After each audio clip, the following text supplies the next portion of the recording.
karena sudah ada yang hadir, saya mau menyapa lagi nih kepada Bapak Ibu partner jurnal sekalian. Mungkin bisa menyapa balik dengan mengetikkan di kolom chat nama atau consulting firm-nya disertai dengan domisilinya dari mana. Gitu, sebentar saya. Mungkin bisa diketikkan Bapak Ibu untuk nama dan domisilinya. Halo Pak Priyo. Selamat datang Pak di acara hari ini. Sudah ada Bapak Priyo, Ibu Erli. Selamat siang Bu Erli.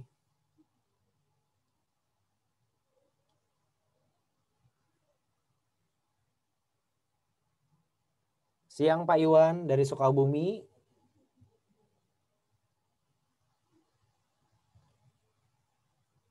Pak Sastra dari Pekanbaru, selamat siang. Ya. Semoga tetap semangat ya sampai di akhir acara hari ini. Oke. Tak kenal maka tak sayang. Jadi first thing first, saya mau memperkenalkan diri saya dulu. Saya dengan Rio Valdi dari Account Manager Journal ID. Mungkin beberapa udah ada yang kenal, mungkin ada yang belum. Jadi such an honor untuk saya bisa menyambut Bapak Ibu dalam acara Partner Gathering hari ini. Selain untuk Partner Gathering, acara ini ditujukan untuk halal bihalal sehingga bisa mempererat tali partnership antara jurnal dengan Bapak Ibu sekalian selaku partner Jurnal ID. Baik, saya jelaskan sedikit untuk agenda acaranya. Untuk yang pertama kita akan masuk ke sesi talk show dengan jurnal Best Partners. Kemudian akan dilanjutkan dengan sesi Q&A. Lalu nanti akan ada games yang pastinya akan ada hadiah yang menarik untuk Bapak Ibu yang join. Lalu ada product roadmap update. Kemudian dilanjutkan dengan ini adalah bagian puncaknya pada hari ini, yaitu partner appreciation. Dilanjutkan dengan information terkait promo dan campaign jurnal terupdate, lalu closing. Oke, untuk memulai acara hari ini saya mau menyapa dulu Bapak Sandi Suryanto selaku CCO dari Mekari yang telah hadir bersama kita. Dan juga Bapak Wilix Kosasi selaku VP Partnership dan After Sales dari Mekari. Selamat siang Pak Sandi, Ko Wilix. Halo, halo. Oke. Halo.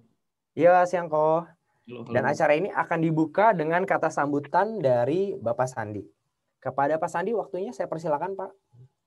Oke, Rio ini Bapak Ibu, Pak Sandi 5 menit lalu baru teks saya, jadi beliau masih di jalan. Jadi mungkin saya akan buka di sini. Jadi pertama-tama selamat siang Bapak Ibu semua, apa kabar? Semoga sehat-sehat dimanapun Bapak Ibu berada. Jadi mungkin pertama kali saya juga ingin ucapin terima kasih atas waktunya karena sudah allocate waktu untuk join di acara halal bihalal kami juga. Kemudian saya juga mengucapkan selamat Hari Raya Idul Fitri buat Bapak Ibu yang merayakan. Harusnya belum telat ya Bapak Ibu ya, baru 2-3 minggu lalu kita lewatin Hari Raya Idul Fitri.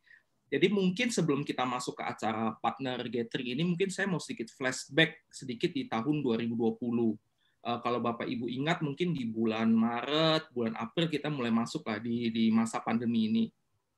Masa pandemi ini sesuatu yang baru untuk kita semua. Kita semua di sini mungkin belum pernah juga mengalami hal seperti itu. Jadi hal-hal pandemi ini yang membuat kita memaksa kita akhirnya kita beradaptasi ke new normal dalam segala hal, dalam hal kita berhubungan sama orang, berkomunikasi, bekerja dan segala macam, termasuk dalam bisnis. Puji Tuhan, mungkin kalau saya share sedikit kepada Bapak Ibu, secara overall pertumbuhan dari Mekari kami masih bertumbuh Bapak Ibu. Jurnal kami bertumbuh di sekitar 25% tahun 2020 year on year. Talenta kami juga masih bertumbuh di 39% secara year on year. Sehingga in total Mekari, roughly kita bertumbuh sekitar 32-33% year on year di tahun 2020. Nah, saya pikir hal ini semua adalah tentu banyak dari kontribusi dari Bapak Ibu dari partner jurnal, sehingga saya, kemudian tim partnership, kemudian juga dari manajemen, mewakili Mekarim mengucapkan terima kasih banyak sekali kepada Bapak Ibu partner jurnal atas support-nya, atas komitmennya, atas kontribusinya selama tahun 2020 kemarin. Dan saya pribadi cukup percaya tanpa adanya kontribusi, support maupun komitmen dari Bapak Ibu, tentu kita nggak bisa bertumbuh sebesar itu. Dan harapannya kita akan terus bertumbuh bareng, karena saya percaya, mungkin saya sedikit highlight, kita adalah partner. So partner, saya pikir kita harusnya growing together, bukan instead of growing as individual. Nah, itu yang saya pikir saya cukup percaya, dan saya cukup highlight bahwa partner dengan Mekarim kita harus tumbuh bersama. Sehingga kalau Bapak Ibu aware beberapa activity yang kita lakukan maupun strategi yang kita lakukan mengarah ke arah sana selama setahun terakhir atau 2 tahun terakhir ini. Mungkin kalau Bapak Ibu partner jurnal pernah ingat, dulu kami pernah lakukan banyak webinar online maupun offline ketika sebelum pandemi. Kita banyak lakukan kelas-kelas. Mungkin Bapak Ibu pernah ikut kelas, kita pernah mengundang pembicara sharing mengenai sosial media. Bagaimana sih cara post hashtag Instagram yang baik dan benar. Kemudian kami juga pernah undang pembicara berbicara mengenai website. Bagaimana seorang partner ini bisa memiliki website yang baik dan benar. Kami juga pernah mengundang teman-teman dari sales jurnal untuk sharing bagaimana sih mereka menjual jurnal. Kami juga pernah mengundang dari marketing bagaimana sih mengelola leads, digital media, dan sebagainya. Nah, di mana objektif dari itu semua adalah kita mau bertumbuh bersama.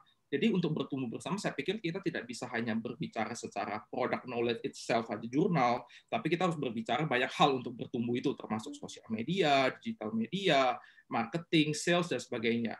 Dan saya percaya juga dengan melakukan itu semua, ketika Bapak Ibu bertumbuh, tentu kami juga bisa bertumbuh. Nah, itu juga menjadi salah satu objektif dari acara partner halal bihalal kali ini, saya pikir.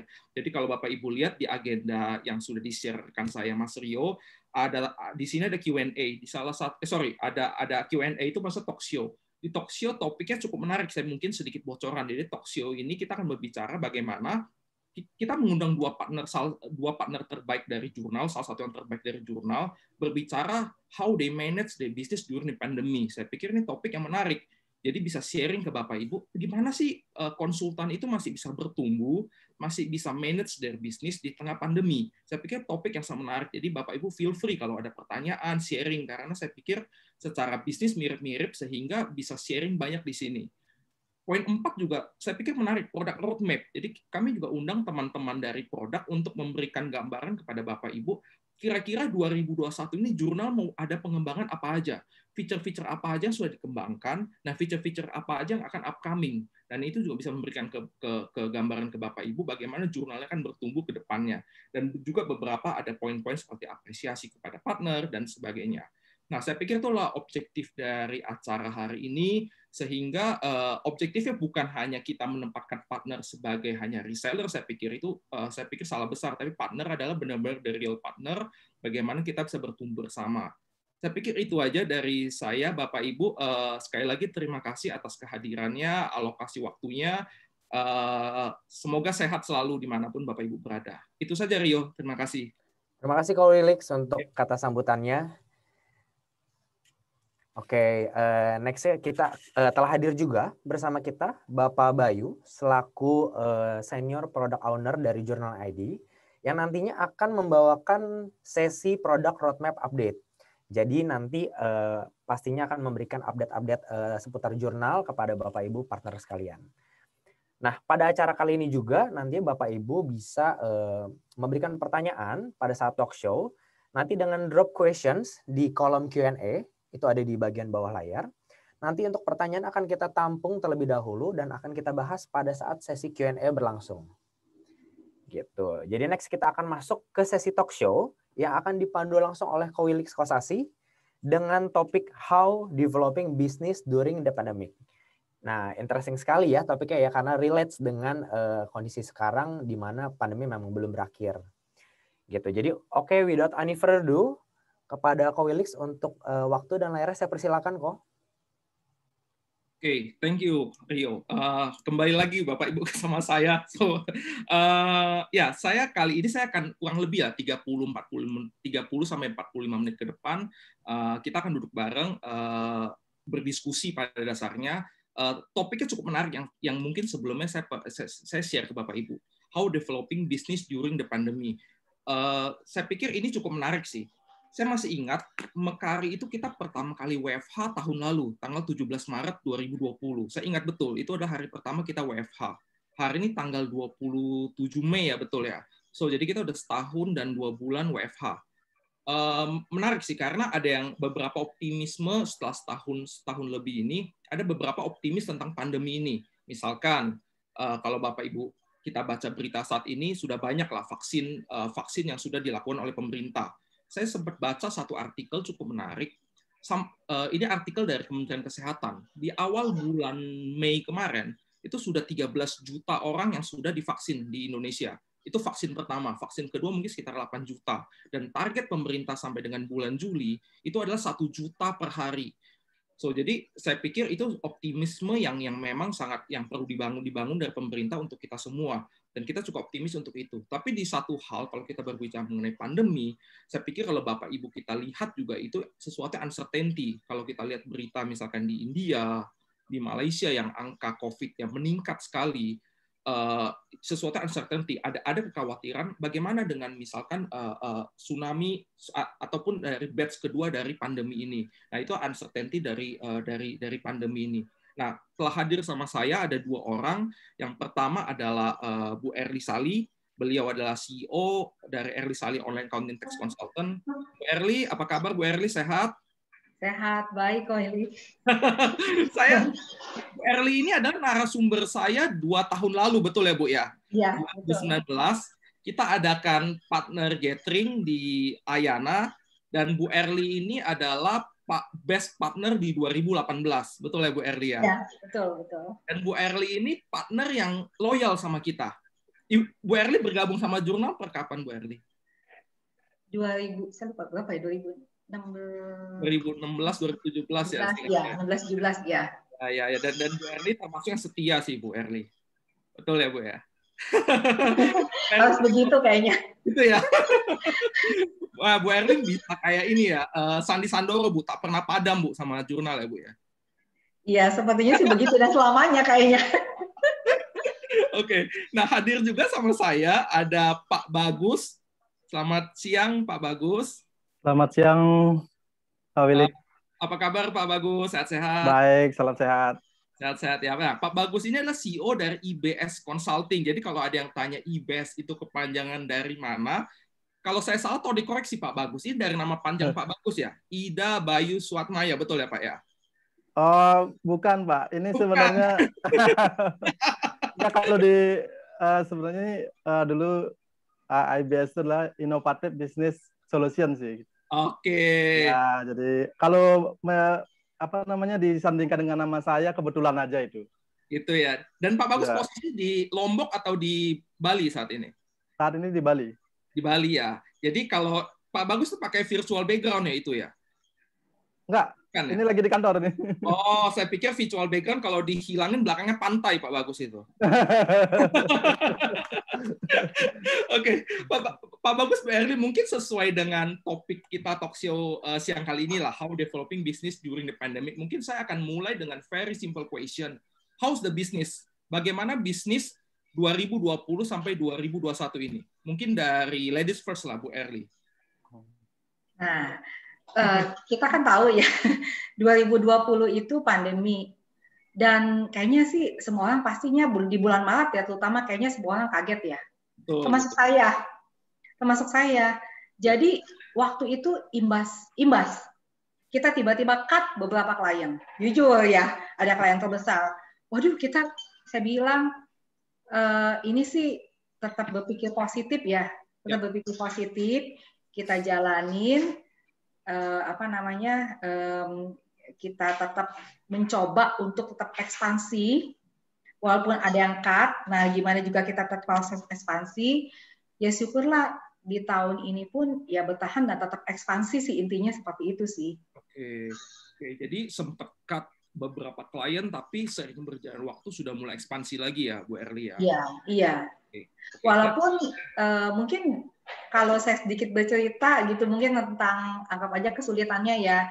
Jadi kita juga nggak bisa tutup mata. Maksudnya ada klien-klien yang memang imbas banget. Jadi kan kita memang dari klien gitu ya, kliennya imbas nih, otomatis ya adalah mungkin ada keringanan fee, misalnya seperti itu ya.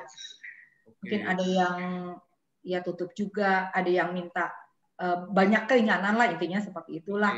Intinya di saat itu pun kita harus saling tolong menolong lah. Intinya begitu. Nanti saya akan tanya banyak sih Bu mengenai keringanan seperti apa, tapi mungkin saya akan ke Pak Bagus dulu sih. Pak Bagus, how's the business Pak? Karena saya tahu Bapak kan lokasi ada di Bali, kemudian sering ke Lombok juga ya Pak ya. Bagaimana Pak bisnis di sana Pak? Ya baik, kalau di awal pandemi kan semua pasti tidak siap ya dengan situasi seperti ini ya saat ini ya. Jadi apalagi di Bali itu kan ekonomi sangat bergantung pada sektor pariwisata. Ya. Nah, jadi itu memang menjadi pukulan telak lah buat industri pariwisata di Bali, dan sehingga di Bali itu pertumbuhan ekonominya paling minus 13% dan paling rendah se-Indonesia. Tetapi setelah masa awal-awal 3 bulan, kira-kira periode Maret sampai dengan Juni, itu kan periode paling berat itu. Nah, setelah periode tersebutlah kita coba bagaimana untuk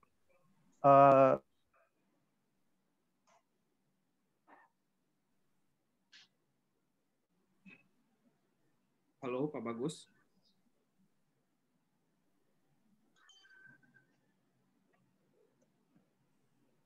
Pak Bagus, suaranya agak menghilang, Pak Bagus.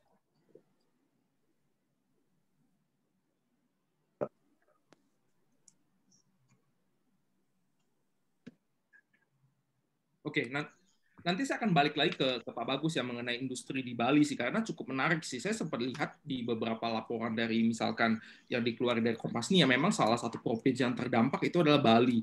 Saya pikir cukup menarik sih kalau kita berbicara tentang Bali sendiri. Mungkin saya balik ke Bu Erli dulu, nanti saya akan balik ke Pak Bagus.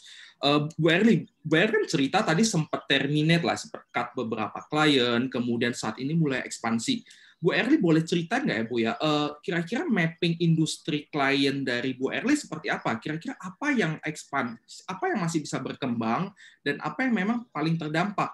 Karena menariknya, saya ambil contoh, di Mekari, kami punya 2 produk yang kami majukan, lah, jurnal dan talenta.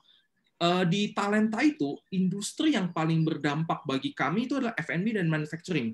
Karena mungkin F&B ya orang misalkan buka F&B di mall, di beberapa tempat orang mulai mengurangi F&B, dan manufacturing produksi, hukum ekonomi lah ya, supply demand, ketika demand-nya menurun, ekonomi menurun, produksi juga menurun.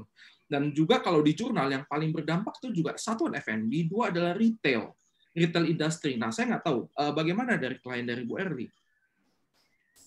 Kalau saya boleh cerita sedikit, untung aja ya Pak ya. Jadi saya dari dulu tuh mau mencari klien-klien F&B, nggak tahu kenapa, ternyata sulit didapat nih. Klien-klien saya itu F&B tuh nggak seberapa, hanya sedikit. Jadi kebanyakannya sih dagang, kebanyakannya dagang. Trading ya Bu ya? Iya dagang, jasa, manufaktur juga ada gitu ya. Jadi yang paling berdampak ya mungkin F&B, dagang juga ada dampak, tapi mungkin dagang pakaian gitu ya. Dampak kalau nggak di online-in itu ada dampaknya tuh. Oke. Nggak pakai online, offline gitu ya dampak. Yang lainnya sih dampak, tapi nggak seberapa ya kali mungkin penurunan kali mungkin sekitar 20-30% ya omset ya di klien-klien gitu ya. Oke. Tapi yang industri mungkin yang ada kenaikan gitu ya cukup signifikan tuh kayak pulsa. Pulsa, terus mungkin online itu paling ini ya. Terus sama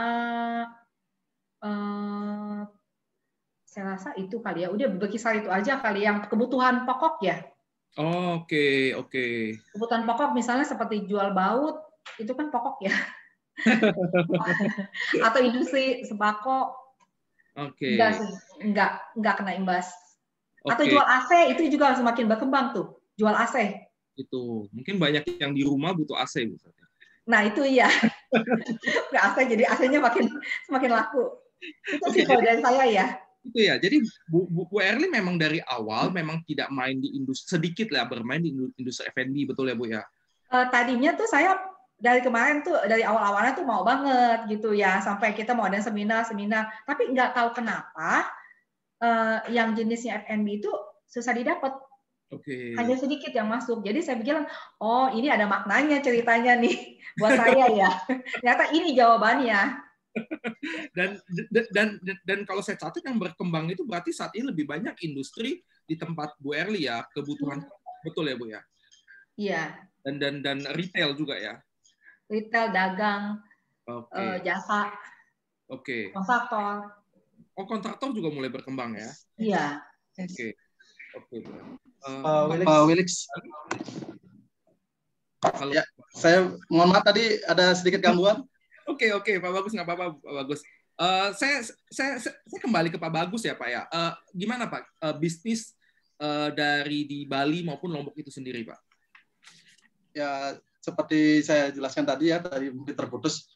Jadi sektor pariwisata karena penopang ekonomi di Bali, otomatis kondisi ekonomi di Bali sangat mengkhawatirkan ya di selama pandemi ini gitu. Ya. Tetapi kami di IBS Consulting berusaha dalam kondisi pandemi tersebut bagaimana berinovasi dan proses kreatif bersama tim, sehingga puji syukur di tahun 2020 kami bisa growth 40% secara jumlah klien maupun secara income kami. Oke. Pak Bagus boleh diceritain ke kami, karena pertanyaan ini saya barusan juga ada tanyakan ke Bu Erli.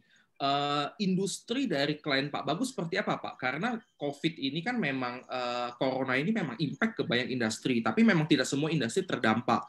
Jadi misalkan yang banyak yang kita tahu adalah industri yang mungkin banyak terdampak. Kalau misalkan dari Mekari sendiri itu F&B Pak, misalkan kalau dari talenta maupun jurnal.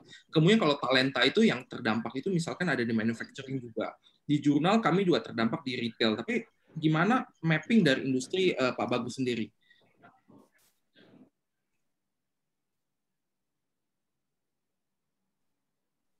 Halo,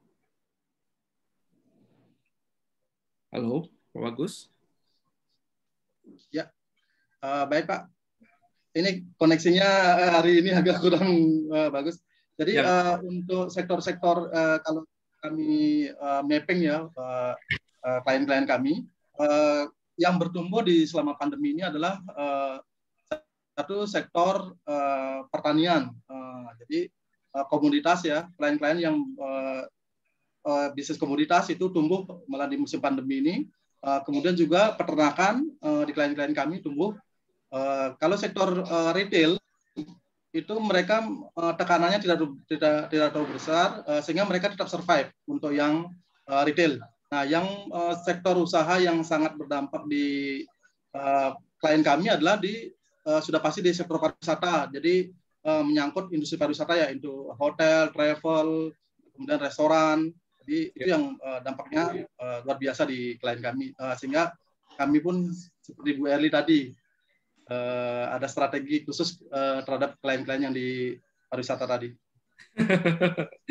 Oke Pak, menarik sih Bu Erli dan Pak Bagus, karena kalau memang kita berbicara industri, saya pikir kurang lebih mirip industrinya mappingnya, baik pun dari produk Mekari sendiri maupun dari Bu Erli di Jakarta maupun dari Pak Bagus di Bali dan di Lombok.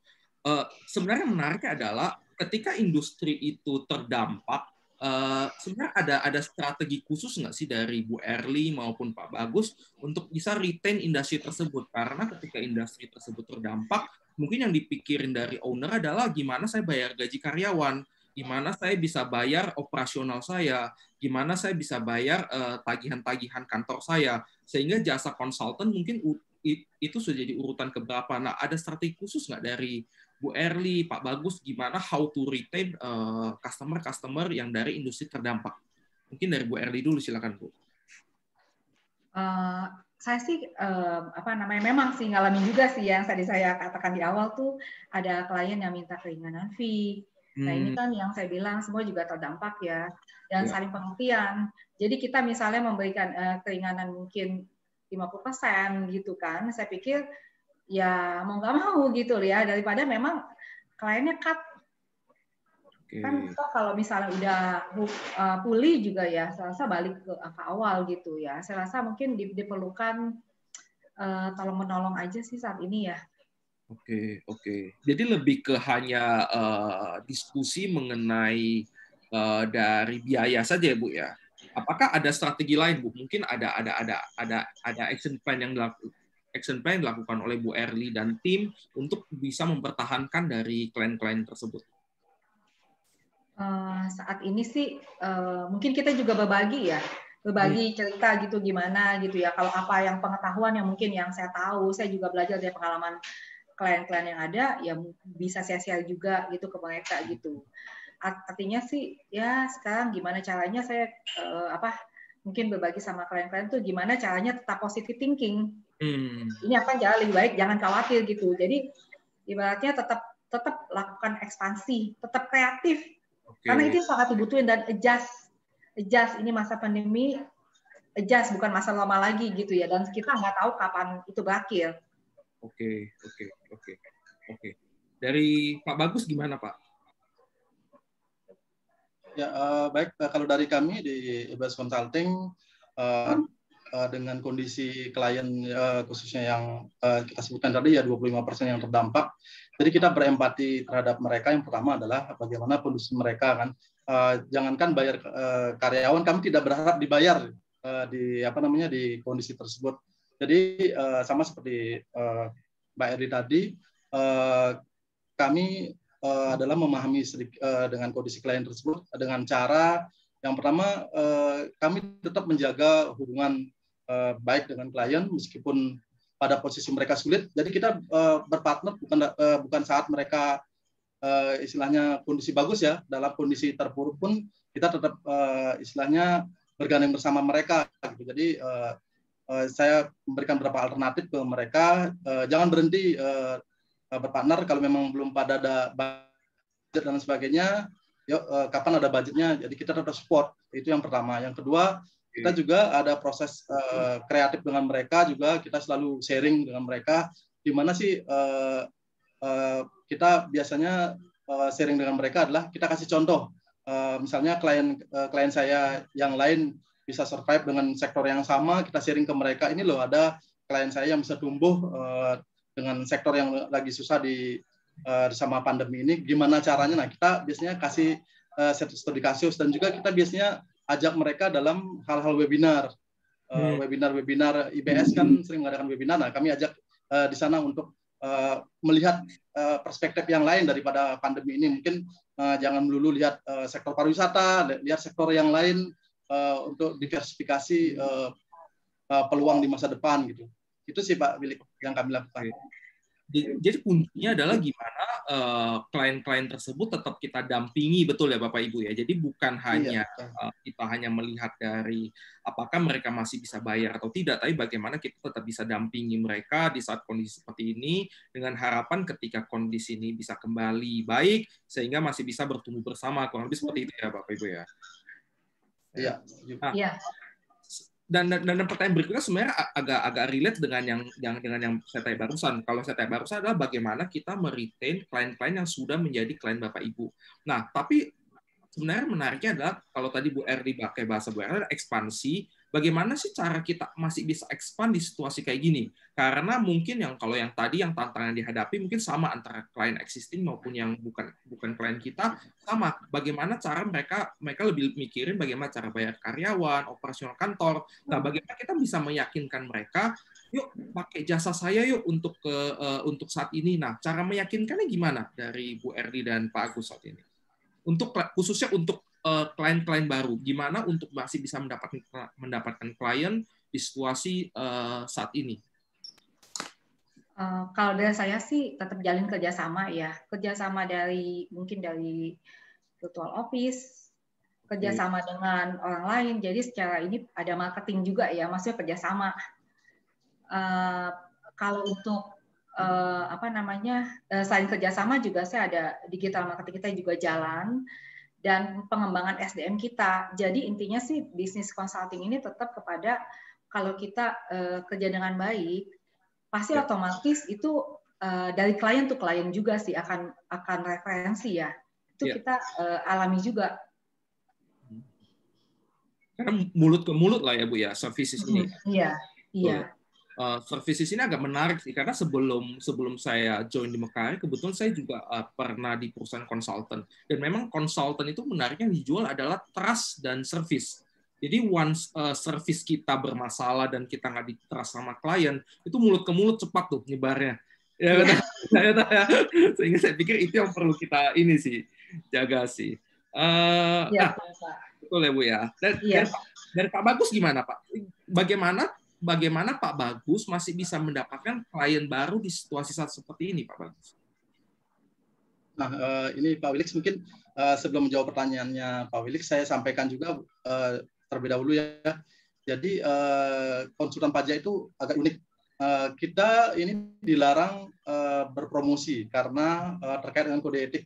Ya. Jadi kita tidak boleh menjanjikan sesuatu bahwa kita ini bisa artinya menghandle klien baik dan sebagainya. Bahasa marketing itu nggak boleh. Oke. Nah itu jadi kami di tim IBS jadi mencari cara bagaimana tadi untuk bangkit di masa pandemi inilah. Jadi kami dengan proses kreatif dan inovasi di layanan kami. Yang pertama adalah kami sering melakukan sharing dan edukasi secara gratis, entah itu lewat webinar, entah itu seminar. Jadi kami proses kreatifnya di sana. Jadi kita mengedukasi entah itu klien kami dan masyarakat umum. Jadi kami edukasi. Kemudian juga kami melakukan sharing-sharing di media massa ya. Kami juga berpartner karena ternyata media massa juga perlu juga artikel-artikel menarik tentang pajak. Nah, jadi kita bersinergi di sana. Kami rajin membuat artikel dan itu tidak berbayar di media massa. Nah, sehingga itu membantu kami istilahnya untuk mengedukasi lewat media massa. Yang berikutnya adalah kita juga memanfaatkan bagaimana sosial media. Meskipun kami nggak boleh beriklan, tapi kita proses edukatif lewat sosial media, kita mengedukasi kayaknya follower kami, yaitu dengan cara bagaimana memberikan tips-tips pajak, kemudian juga memberikan isu-isu pajak, dan juga dengan kegiatan-kegiatan kami yang mungkin bisa menumbuhkan kepercayaan kepada kami. Karena kepercayaan dan juga kenyamanan. Jadi tidak seperti jualan barang yang kita, diskon besar-besaran, kan nggak mungkin seperti itu kan. Produk kami nomor 1 seperti jualan kecap kan nggak bisa itu. Karena kita sekali lagi dibatasi oleh kode etik tadi. Itu sih yang kami lakukan, lebih ke proses bagaimana proses kreatif memanfaatkan di masa pandemi inilah dengan marketing digital tadi. Oke. Itu menarik sih karena background dari Bu Erli dan Pak Bagus sedikit berbeda, betul ya? Karena Bu Erli lebih ke dari accounting, teks juga, tapi Pak Bagus pure di teks ya Pak Bagus ya, betul ya? Ya.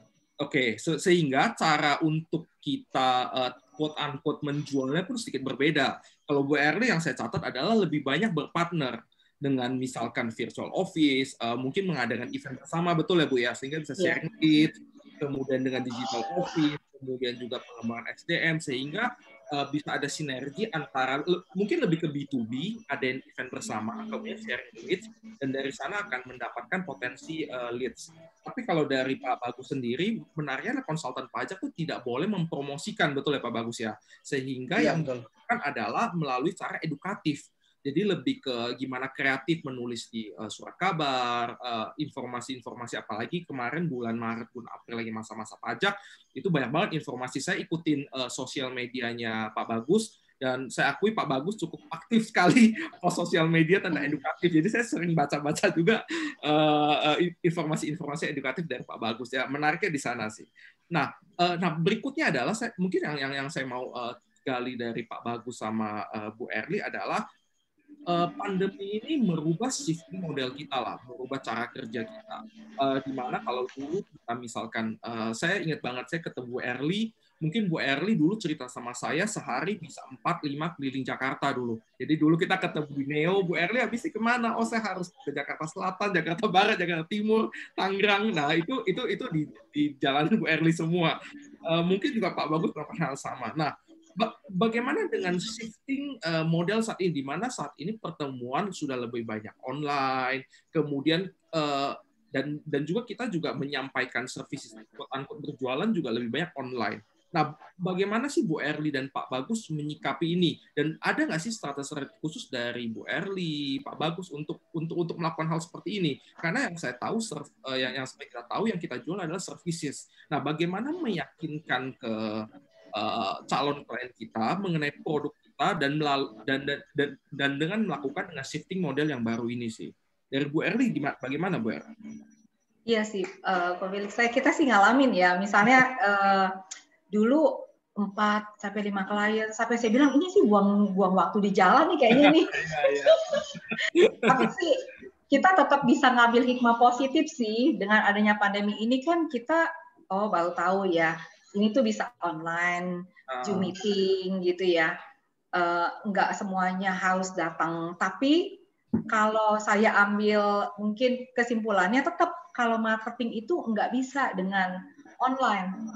Okay. Marketing itu tetap harus bisa didatangin nih. Ini karena ilmu kedekatan ya. Itu sih. Jadi tetap hitungannya dengan adanya pandemi ini kita bisa online itu menghemat waktu, menghemat energi. Seperti itu sih, tapi kalau ngomongin marketing ya tetap aja kita tuh harus datengin karena ini ngelihat dari hati to hati ya. Seperti itu sih. Dan Erly saat ini masih melakukan visit langsung ya berarti ke calon klien ya? Iya, visit. Kalau misalnya ngomongin tentang penawaran, apalagi harga, nggak bisa kayaknya kalau lewat ini, lewat Zoom meeting ya susah. Nggak bisa sampai dari hati ke hati kayaknya sih gitu. Oke. Dari Pak Bagus gimana Pak Bagus dengan kondisi di Bali dan di Lombok sendiri, apakah dengan shifting model yang baru ini yang memang lebih banyak adalah online, ada kendala nggak Pak? Kalau ada kendala bagaimana cara menyikapi sih dari Pak Bagus dan tim? Ya di awal-awal memang banyak kendala ya karena klien-klien kami kan banyak juga yang diajak Zoom, apa itu Zoom gitu. Kemudian model-model untuk diskusi itu, tapi seiring dengan berjalannya waktu kita istilahnya kita ajak juga caranya, kita latih dengan mereka, ternyata mereka juga senang. Jadi lebih banyak malah interaksi kita diskusi selama pandemi ini lebih besar daripada waktu sebelum pandemi, karena mereka ternyata gampang itu dimanapun mereka bisa diskusi. Jadi kita selama masa pandemi ini kita merubah model interaksi kita dengan klien. Itu dengan cara kita lebih sharing dengan media online, kita juga berbagi data dan sebagainya, semua berbasis teknologi sekarang. Misalnya kita berbagi data sekarang sudah lewat pakai media di Dropbox, kemudian juga jadi kalau dulu nggak pernah kepikiran, sekarang mereka sudah berbagi datanya udah lewat media-media itu. Kemudian juga kita selama pandemi ini juga ternyata menjadi hikmah positif juga bagi klien-klien kami dulu yang tidak sempat mereview atau melihat bagaimana posisi administrasinya. Mereka lari kencang di mengejar sales, ternyata kedodoran di administrasinya. Nah itu juga banyak kami migrasikan ya, kita migrasikan mereka. Salah satunya adalah kita migrasi sistem pembukaan mereka ke Journal ID agar proses bekerja mereka dan terhadap ke IBS, kemudian mereka sendiri, owner sendiri lebih mudah. Jadi kita sedikit memaksa mereka bagaimana menyikapi ini secara positif dan juga sekaligus untuk memperbaiki sistem kerja mereka. Jadi yang berikutnya lah kita juga terbantu dengan sistem digitalisasi ya di layar kantor pajak juga melakukan digitalisasi sehingga kita memudahkan kita juga. Bahkan pemeriksaan pajak pun dilakukan dengan online gitu. Jadi ini cara baru buat kita yang harus kita jalani gitu. Tapi setelah kita lewati dalam setahun lebih ini, ternyata itu sudah menjadi kebiasaan baru buat kita. New normal Pak saat ini. Iya. Pak, mungkin Bu Erly, Pak Bagus, mungkin saya ada satu pertanyaan sebelum kita akan coba jam ke pertanyaan dari peserta, karena sudah mulai masuk beberapa pertanyaan dari peserta. How do you manage your team, Bu Erly dan Pak Bagus? Karena seperti kita tahu ya memang shifting model, selain klien kita perlu adaptasi dengan klien, tentu tim kita juga perlu adaptasi. Cara kerja dulu mungkin ketika Bu Erly, saya pernah kantor Bu Erly, ya staffnya cukup banyak, 20-30, duduk semua di sana dan bisa kontrol day to day, face to face. Nah saat ini dengan kondisi seperti ini, ada perubahan cara kerja nggak Bu dari tim dari Bu Erly sendiri? Jujur sih kalau saya sih nggak ada ya. Hanya mungkin protokol kesehatan tetap dijalankan, tapi semuanya sih sama aja ya. Harus tetap muka gitu kan. Karena susah ya, kita di bisnis consulting ini, tax consulting ini susah kayaknya, sulit rasanya kalau kita harus online ya. Tapi untung aja sih, maksudnya saya ketemu jurnal gitu kan, berbasis online. Jadi karena kita bisa buka di mana aja, kita bisa review gitu kan, secara otomatis lah intinya secara online. Oke. Berarti teman-teman tim dari Bu Erly ini masih tetap saat ini tetap masuk semua ya ke kantor ya Bu ya? Iya, semua di kantor. Bahkan adalah saya buka cabang lagi gitu untuk supaya untuk nggak terlalu banyak di kantor yang lama. Iya. Dari Pak Bagus bagaimana Pak Bagus? Dari tim bagaimana Pak? Ada perubahan? Kalau dari perubahan sudah pasti kita bagaimana merubah pola kerja. Jadi seperti yang saya jelaskan tadi juga bahwa kalau di kami IBS lebih menjadikan pandemi ini sebagai tantangan dan peluang. Dan kami justru melihatnya sebagai peluang. Di mana ternyata banyak pelaku-pelaku usaha itu sekarang melek pembukuan dan juga melek pajak. Nah, pembukuan dan pajak itu kan menjadi satu kesatuan, itu tidak bisa dipisahkan.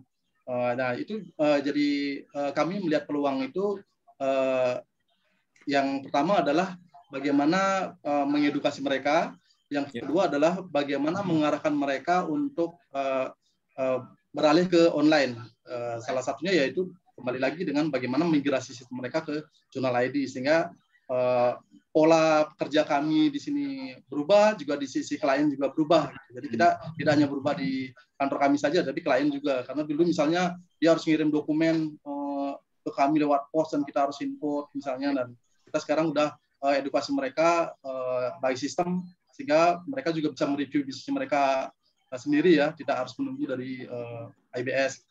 Itu yang bisa kami siasati selama pandemi di tim maupun sekaligus di klien. Jadi kami beruntung juga menemukan sebenarnya dipercaya oleh Mekari sebagai partner jurnal, karena ini salah satu juga terobosan kami di masa pandemi yang bisa kami lakukan, karena kami mulai berpartner dengan jurnal di awal-awal 2019 kalau nggak salah. Ya. Oke, thank you Pak Bu Erly. Mungkin saya akan coba ke moderator. Mas Rio, ada pertanyaan yang sudah mulai masuk dari peserta? Saya cek belum sih, belum. Belum ada ya. Oke, kalau begitu mungkin terakhir aja dari Bu Erly, Pak Bagus, mungkin my very last question adalah bagaimana Bu Erly dan Pak Bagus melihat prospek dari bisnis konsultan itu sendiri pada dasarnya, karena kalau kita berbicara mengenai bisnis konsultan yang kita jual adalah service trust. Kemudian dengan situasi pandemi saat ini, mungkin beberapa industri melihat konsultan itu mungkin bukan jadi kebutuhan premier atau tersier lagi, sekunder lagi, mungkin sudah tersier saat ini mungkin. Beberapa industri owner melihat seperti itu. Dan bagaimana Bu Erly, Pak Bagus melihat prospek dari industri konsultan sendiri, kemudian dari software itu sendiri untuk ke depannya? Silakan Bu Erly. Kalau saya lihat sih, sepertinya sih bisnis konsultan tuh mungkin bisnis yang bisa diandalkan ya. Kalau saya lihat, soalnya kalau saya ketemu klien gitu ya, ketemu pengusaha, mereka itu rata-rata awam sih masalah pajak. Jadi kalau saya lihat lebih baik mungkin mencari konsultan ya. Plus masalah SDM, masalah akunting itu merupakan kebutuhan mungkin ke depannya ini akan jadi kebutuhan primer kalau saya lihat, bukan tersier lagi, bukan sekunder lagi seperti itu sih. Oke, thank you Bu Erli. Dari Pak Bagus, bagaimana Pak lihatnya Pak?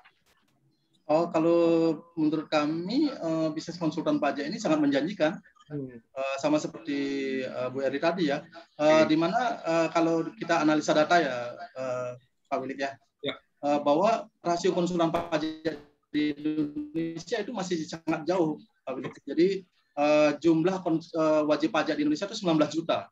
19 juta ternyata jumlah konsultan pajak itu hanya 3.000.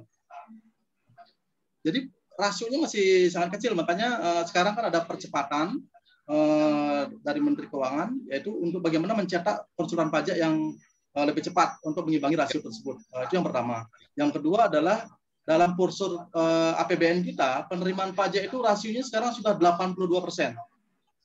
Artinya pemerintah akan fokus di sektor pajak ini untuk mengamankan penerimaan negara sehingga bisa membiayai APBN.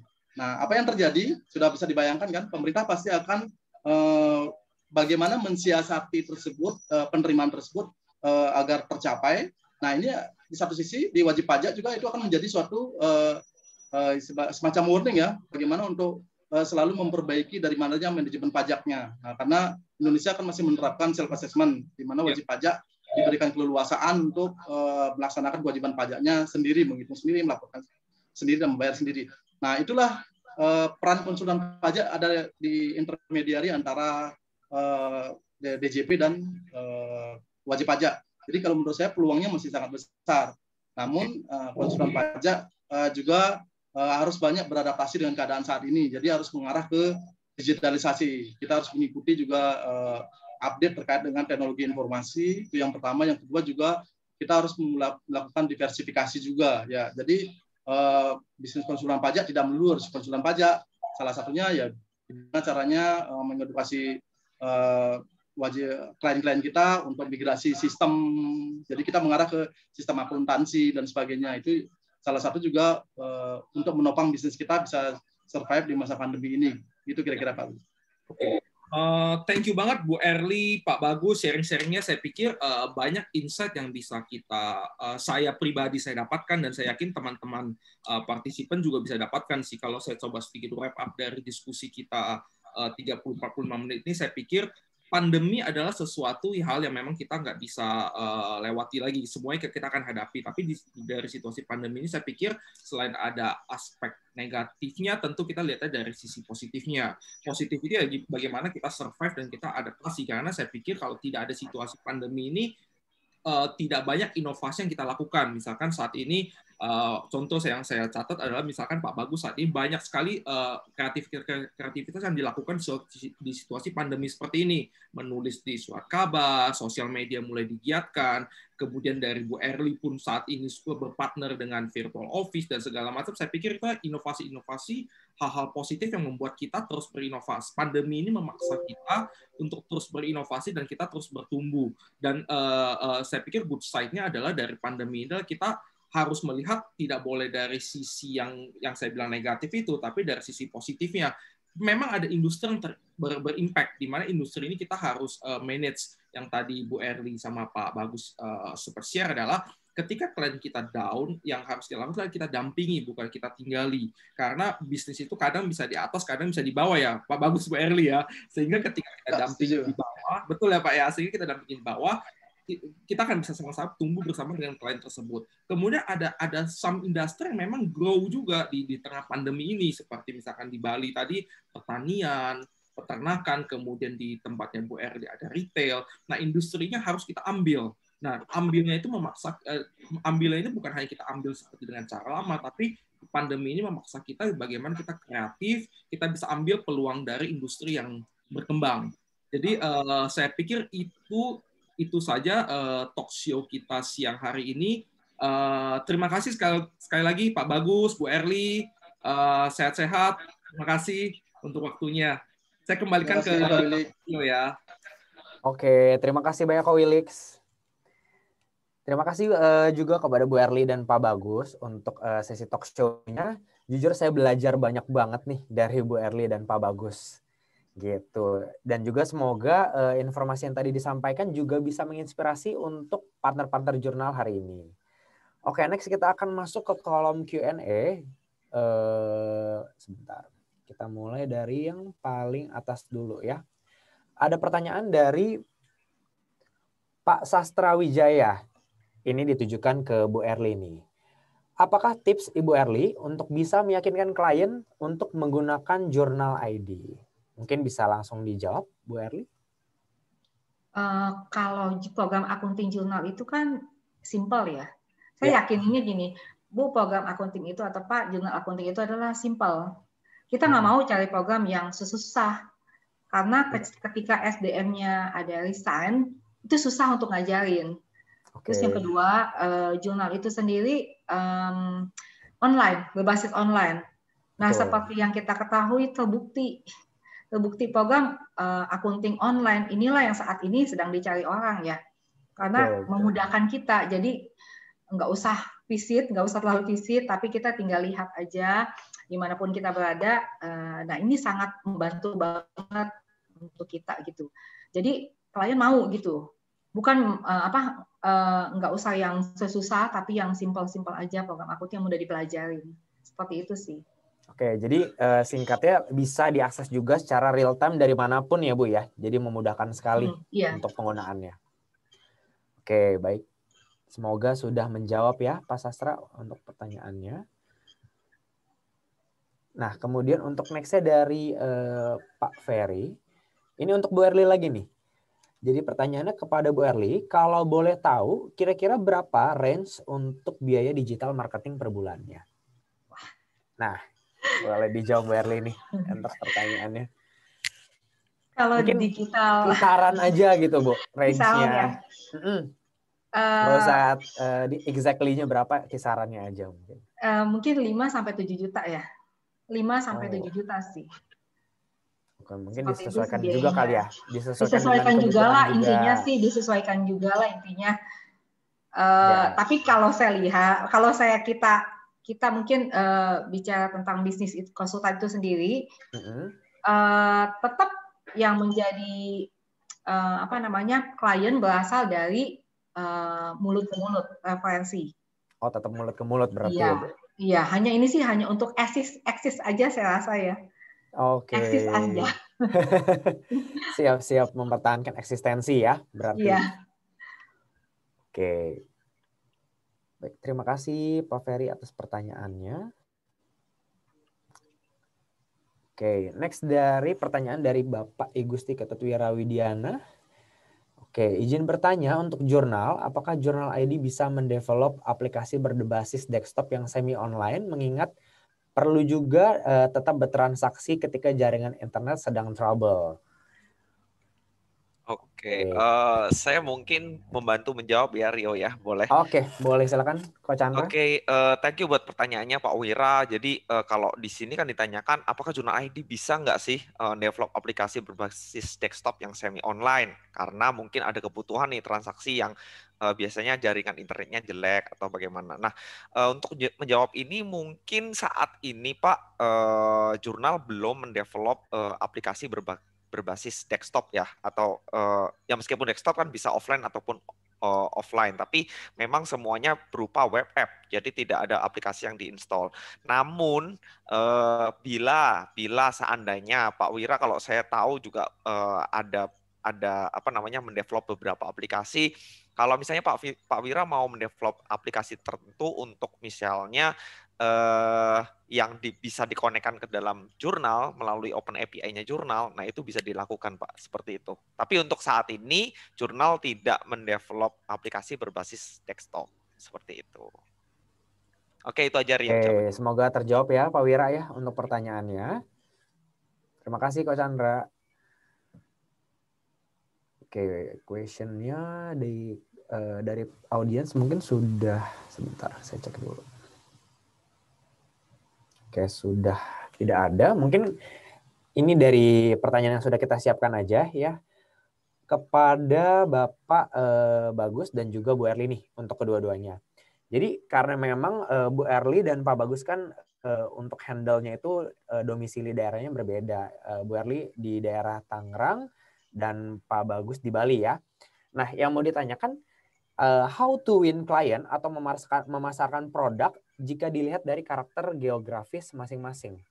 Gitu. Jadi mungkin Bu Erli bisa menjawab dari sisi yang Tangerang, dari Pak Bagus bisa menjawab yang Bali. Mungkin kepada Bu Erli dulu. Kalau pangsa pasar sih tetap ya Jabodetabek ya. Bahkan bukan Jabodetabek lagi sih. Kalau misalnya saya juga kerjasama dengan Surabaya, itu pun bisa dijalanin juga. Ya karena ada jurnal ini. Oke. Membantu saya untuk ekspansi ke berbagai kota di Indonesia. Bisa remote istilahnya ya Bu ya? Iya. Oh, tapi kalau untuk yang di Tangerang sendiri itu banyaknya karakteristiknya lebih kemana sih Bu sektornya mungkin?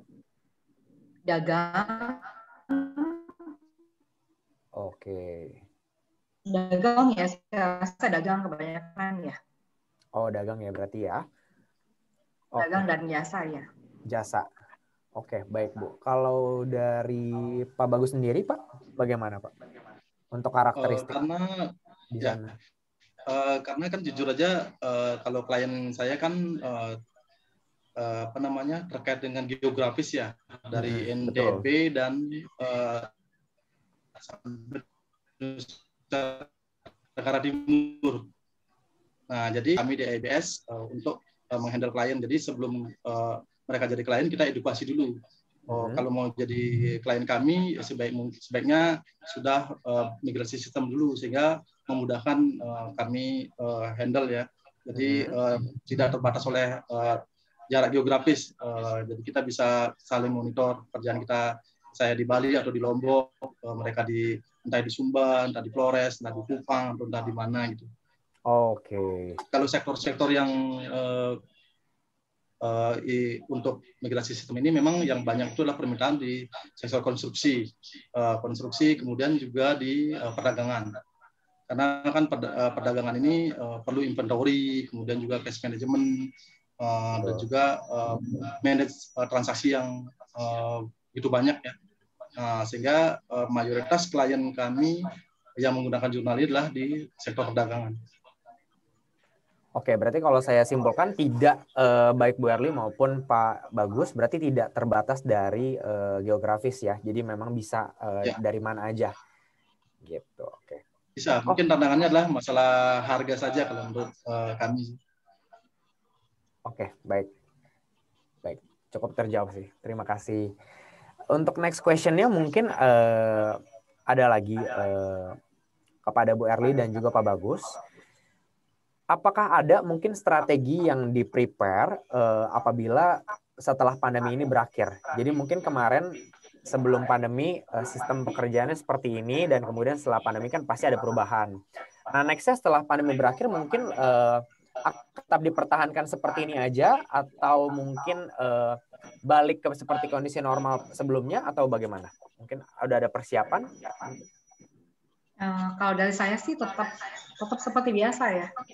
Tetap keadaan ini kayaknya jauh lebih baik ya. Oh, jadi lebih produktif justru di keadaan lebih produktif pandemi. Ya, lebih produktif. Jadi nggak terlalu buang waktu di jalan ya, saya rasa gitu. Oke, lebih efisien mungkin Bu Erli ya. Efisien ya. Oke, baik. Kalau dari Pak Bagus sendiri bagaimana Pak? Iya, saya setuju dengan Bu Erli ya. Kondisi pandemi ini banyak hal yang kita bisa tingkatkan di sisi efektivitas dan juga sisi efisiensi. Biasanya kita perjalanan dinas ya ambil 1 bulan itu berapa kali ya kita sudah bisa lewat Zoom meeting dan sebagainya. Jadi ternyata ini kebiasaan baru yang menurut kami lebih efisien dan efektif dalam komunikasi dengan klien dan juga terkait dengan pihak-pihak lain. Oke, baik. Cukup terjawab Pak. Terima kasih untuk jawabannya. Mungkin sebentar di kolom question ada pertanyaan dari Bapak Beni Setiawan. Mohon izin bertanya, apa mungkin ke depan jurnal hadir dalam interface bahasa selain Indonesia dan Inggris, misalkan Jerman dan Belanda? Terima kasih. Oke. Oke, Rio, untuk pertanyaan ini saya yang bantu jawab ya. Boleh, silakan Coach Oke, Chandra. thank you Pak Beni buat pertanyaannya. Jadi kalau ditanyakan apakah jurnal untuk kedepannya akan membangun bahasa selain Indonesia, contohnya Jerman atau Belanda, dan ini mungkin tergantung daripada usernya jurnal. Jadi kalau mungkin cerita sedikit, saat ini memang eksistensi atau portofolio dari usernya jurnal itu sebagian besar atau bahkan kita bisa bilang mostly memang dari Indonesia. Jadi untuk saat ini bahasa yang kita sediakan memang Indonesia dan Inggris. Cuman tidak menutup kemungkinan bila memang ada kebutuhan ya, kita sebutnya kebutuhan atau pengguna kita bisa banyak dari negara lain, contoh misalnya Singapura atau Jerman atau Belanda, dan kita bisa kembangkan bahasa selain Indonesia dan bahasa Inggris. Jadi buat Pak Beni, bila ada masukan boleh drop by email ya ke halojurnal@mekari.com untuk feedbacknya. Jadi kalau memang punya feedback terkait produk dan lain-lain bisa drop ke email tersebut. Gitu. Nanti emailnya saya akan coba drop di kolom chat ya Pak Beni. Terima kasih. Oke, terima kasih Coach Chandra. Jadi sudah terjawab ya Pak Beni. Oke, mungkin ini last question dari pertanyaan untuk sesi Q&A hari ini. Kepada Bu Erly dan juga Pak Bagus, bagaimana strategi yang diterapkan selama pandemi ini untuk mempertahankan existing client? Jadi existing client yang memang kita juga tahu semua memang lagi struggling di kondisi sekarang ini. Mungkin adakah promo-promo yang diterapkan? Promo dalam arti maksudnya lebih ke promo internal dalam bisnis to bisnisnya sih. Mungkin bisa di-share sedikit mulai dari Pak Bagus, silakan Pak. Baik, terima kasih. Kalau kami di IBS terkait dengan kondisi pandemi ini kan banyak terdampak di keuangan daripada klien ya. Nah, jadi untuk menjaga existing klien biasanya kita akan deposit lebih awal. Jadi kita yang menalangi dulu annual langganan jurnalnya. Jadi nanti baru kita tagih ke klien. Jadi itu salah satu strategi untuk memperingan daripada beban klien. Jadi kita akan bayar penuh dulu ke jurnal, dan baru kita akan billing ke mereka setiap bulan. Itu aja sih strategi yang kami lakukan untuk mempertahankan. Yang berikutnya adalah bagaimana terus mengedukasi bagaimana bahwa dengan jurnal ini loh mereka ada banyak benefit dibandingkan dengan sistem-sistem manual sebelumnya. Itu yang kami tekankan. Oke, jadi berarti pada awalnya dibayarkan dulu oleh IBS, kemudian dari ketika dibebankan ke kliennya nanti dengan mencicil gitu ya Pak ya? Setiap bulannya betul. Ya? Oke, baik-baik. Itu menarik sekali ya untuk programnya ya. Cukup membantu pastinya untuk UMKM yang memang lagi terkena pandemi. Gitu. Kalau klien kami jurnal seperti itu, jadi kita yang talangi dulu istilahnya. Oke, paham. Kalau dari Bu Erly mungkin bagaimana Bu? Kalau mengenai jurnal itu sendiri sih saya dari awalnya dari dulu ya, jurnal pisah sama jasa saya gitu. Sampai sekarang sih nggak ada masalah sih ya. Seperti itu. Jadi kalau memang jurnalnya sudah mau habis ya mereka tetap harus bayar. Maksudnya kita pun ada keinginan, maksudnya kan dari jurnal sendiri kan memang ada keinginan seperti itu aja sih. Kalau mengenai fee kan saya memahami sih kebutuhan klien apa, melihat kebutuhan klien seperti apa. Kalau memang ada yang perlu dibantu ya kita bantu, seperti itu aja. Oke, jadi case by case ya Bu ya. Oke, baik. Menarik semua pertanyaan hari ini dan sangat-sangat inspiratif dan antusiasme juga luar biasa untuk hari ini. Terima kasih juga saya ucapkan kembali kepada Bu Erly dan Pak Bagus atas partisipasi hari ini di sesi talk show kita, dan juga kepada Bapak Ibu yang sudah bertanya. Bagi yang belum kebagian mungkin bisa di next event nanti karena memang ada keterbatasan durasi yang ada. Oke, terima kasih Bu Erly, Pak Bagus. Ya, sama-sama. Oke. Nextnya kita akan masuk ke sesi games. Oke, kita akan masuk ke sesi games. Berikut di layar sudah ada ketentuan untuk bermainnya. Jadi bagi Bapak Ibu yang sudah hadir di acara Party Gathering ini, bisa buka untuk menti.com di handphone atau browser. Tapi saya sarankan sih di handphone aja ya. Jadi bisa buka browser di handphone masing-masing ke menti.com. Kemudian kalau sudah bisa masukkan untuk kode 5576 1542. Saya ulang lagi, 5576 1542.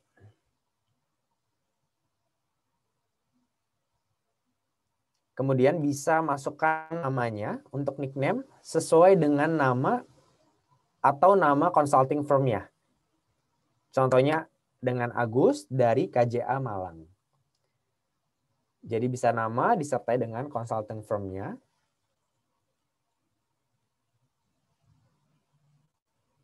Lalu nanti menjawab setiap pertanyaan yang muncul.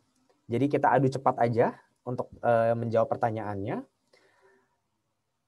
Lalu bisa langsung di screenshot kalau pada hasil akhir gamenya apabila Bapak Ibu terpilih sebagai pemenang, nanti bisa kirim screenshot tersebut ke email partnerjournal@mekari.com.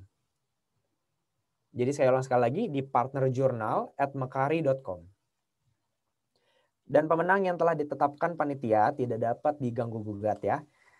Jadi untuk gamesnya sendiri pasti ada hadiah. Hadiahnya di sini apa? Yaitu eksklusif BCA flashcard yang second generation, ada 3 pieces, masing-masing sudah terisi saldo Rp100.000. Dan juga ada 3 pieces masker eksklusif jurnal authorized partner. Tuh, jadi menarik sekali ya untuk hadiah-hadiahnya. Mungkin sudah bisa kita mulai untuk sesi gamesnya.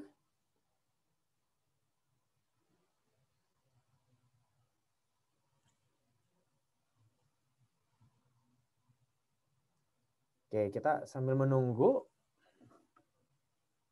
untuk semuanya join.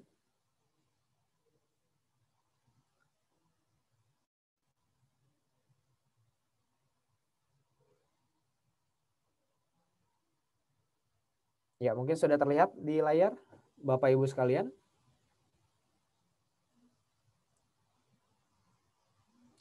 Ke www.menti.com dan use kodenya 5576 1542. Lalu diisi aja nama dan nama consulting firm-nya, lalu bisa langsung join.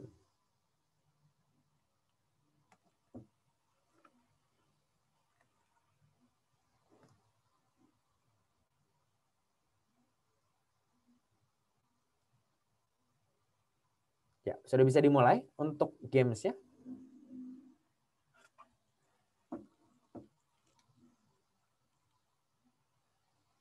Kayaknya udah cukup banyak nih ya yang join.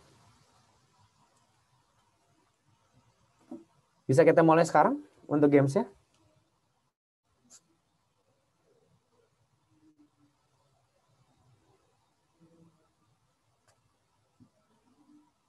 Oke, bisa dimulai sekarang ya, Wilson, silakan.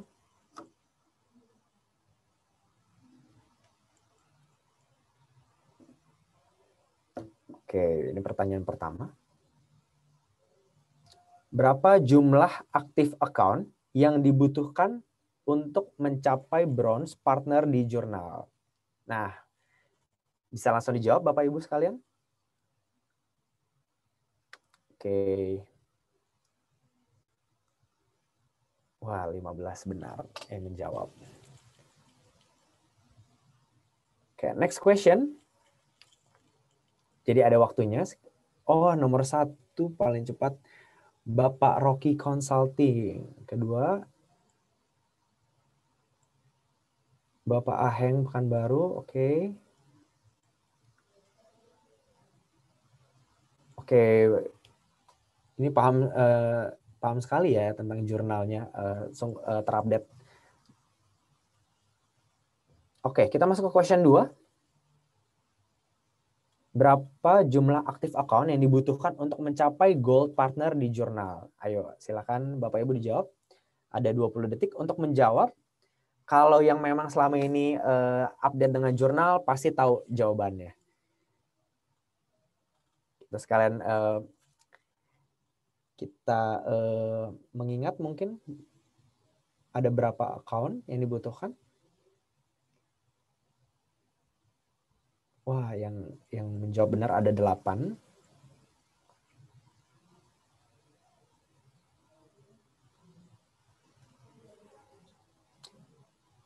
Oke, next ke question 3. Lebih cepat lagi ya Bapak Ibu untuk menjawabnya karena memang ditentukan dari kecepatan menjawab. Dari produk roadmap 2021, fitur apa yang memudahkan pengguna untuk melakukan setup jurnal dari awal? Silakan dijawab Bapak Ibu. Fitur yang digunakan untuk melakukan setup jurnal dari awal bila terjadi kesalahan setup.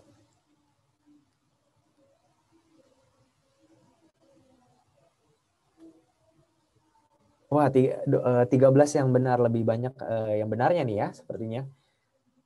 Sudah banyak yang paham sekali tentang fitur jurnal.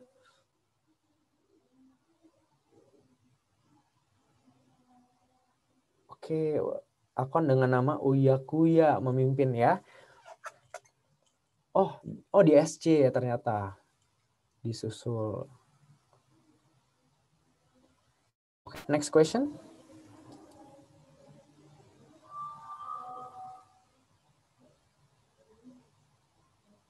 Fitur apa yang memudahkan user menerima pembayaran dari customer yang dapat secara otomatis terrekonsiliasi di jurnal? Oke, ada receive payment, journal pay, reconciliation rules, dan journal touch.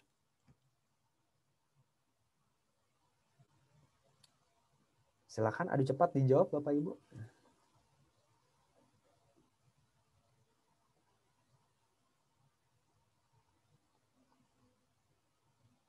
Journal pay untuk jawabannya, dan mostly benar semua jawabannya.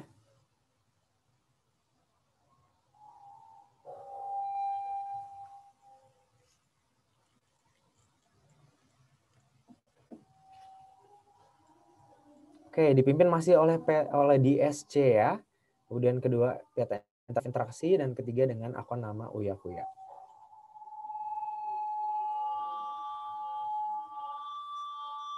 Oke, last question ke-5. Silakan disimak baik-baik pertanyaannya.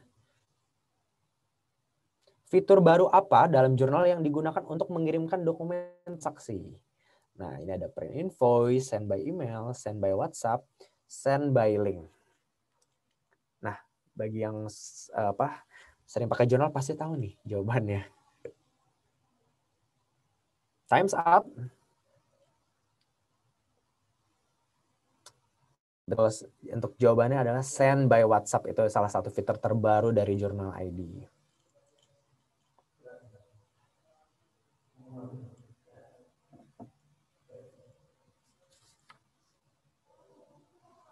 Oke, kita sudah bisa menentukan pemenangnya dari games ini.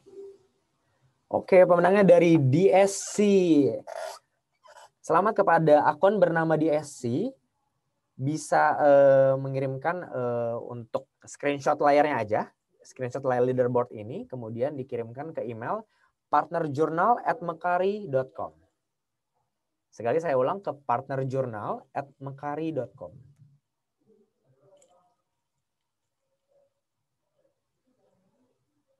Dan untuk yang juara 2 adalah Pak Sastra. Kepada Pak Sastra, dan juga yang ketiga PT Interaktif Internasi.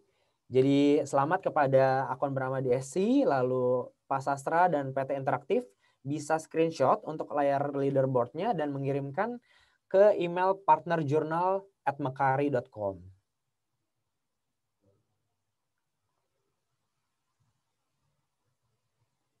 Oh, juara ketiganya Agustinus ya. Oke, berarti juara satunya DSC, juara kedua dengan Pak Sastra, yang ketiga adalah Pak Agustinus. Selamat sekali lagi untuk hadiahnya nanti akan dikirimkan ke alamat terdaftar masing-masing. Gitu. Oke. Terima kasih Wilson untuk gamesnya.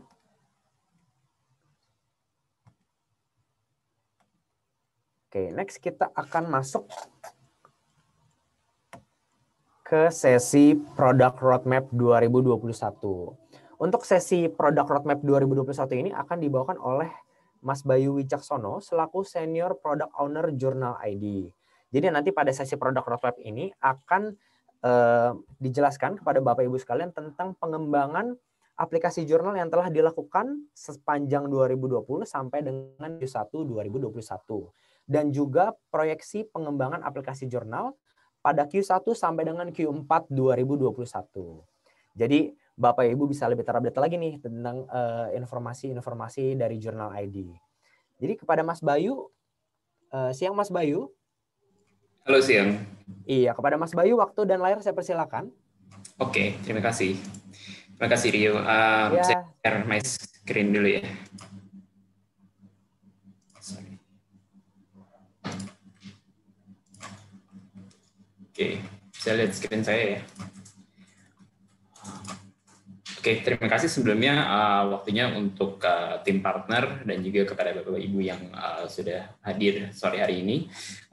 Saya Bayu Wicaksono selaku perwakilan dari tim produk di jurnal akan memberikan sedikit update terhadap jurnal itu sendiri. Seperti yang tadi disampaikan dari tahun 2020 kemarin, kemudian sampai tahun 2021 nanti. Oke, pertama sebelumnya kita mulai dari 2020 update dulu. Di sini saya akan membawakan sekilas saja ya untuk update untuk produk 2020-nya. Summary aja apa aja yang sudah kita deliver di tahun 2020 kemarin. Yang pertama, di tahun 2020 kemarin itu highlights yang paling besar adalah kita mengintroduce produk baru namanya Enterprise Plus Package, di mana di Enterprise Plus Package ini terdapat beberapa fitur-fitur eksklusif untuk Enterprise Plus Package ini. Salah satu contohnya adalah approval untuk sales transactions, purchase transaction, dan juga expense. Kemudian kita juga merilis multi-product pricing, perform invoice, dan juga joint invoice. Di 2020 kemarin juga kita melakukan partnership dengan Bank Danamon, di mana kita melakukan mendeliver dua initiatives. Yang pertama itu adalah lending dengan Bank Danamon. Ini available hanya untuk beberapa company yang kriterianya masuk ke kriteria lending dengan Bank Danamon. Kemudian yang kedua adalah kita juga mengimprove dari sisi cash link feeds kita dengan menambahkan Bank Danamon sebagai support bank partner kita. Kemudian untuk sisi marketplace kita juga memberikan beberapa improvement atau kemudahan lah ya, di mana customer kita yang memiliki marketplace di Tokopedia dan Shopee memudahkan mereka untuk bisa mengimpor transaksi penjualan dari marketplace tersebut ke dalam jurnal. Kemudian kita juga merilis ada dua fitur yang namanya top selling product widgets dan juga product profitability report. Nah, ini saya kasih bintang di sini karena fitur ini saat ini masih dalam tahap testing atau tahap pengembangan sebenarnya. Jadi kita masih mengaktifkannya ke beberapa company dulu, jadi nggak semua company langsung kita aktifkan. Kita ke selected company untuk bisa mengaktifkan fitur ini perlu kontak ke dalam tim internal jurnal kami dulu. Kemudian masih dari sisi marketplace, kita juga kemarin menyediakan webhook untuk produk info dan produk movement. Nah, tujuannya dari webhook ini adalah ketika integrasi dengan marketplace dengan Forstock terutama di sini, nanti ketika ada transaksi penjualan atau transaksi pembelian dari sisi jurnal, nanti itu akan otomatis mengupdate stock quantity dari produk-produk di marketplace tersebut di Forstock terlebih dahulu. Kemudian kita ada dari sisi billing payment, kita ada melakukan beberapa improvement di sini. Jadi kita udah nge-revamp billing page, kita make a better UI for it, dan kita enable payment channel yang baru juga untuk journal subscriptions, yaitu dengan bank transfer atau virtual account, dan juga kita menambahkan opsi untuk input referral code di billing page kita. Kemudian yang terakhir, kita juga menambahkan Journal Pay as a payment channel for journal subscription. Oke. Sekarang kita masuk ke 2021 produk roadmap. Nah, ini disclaimer dulu. apa yang saya presentasikan di sini ini masih untuk yang di Q1 ini kita udah beberapa udah deliver, tapi untuk yang Q2, Q3 dan Q4 ini subject to change. Jadi ada kemungkinan perubahan masih bisa terjadi dari Q2 sampai Q4 nanti. Tapi untuk secara garis besar di Q1 ini kemarin kita fokusnya banyak di remove onboarding frictions. Jadi artinya di sini adalah kita meminimalis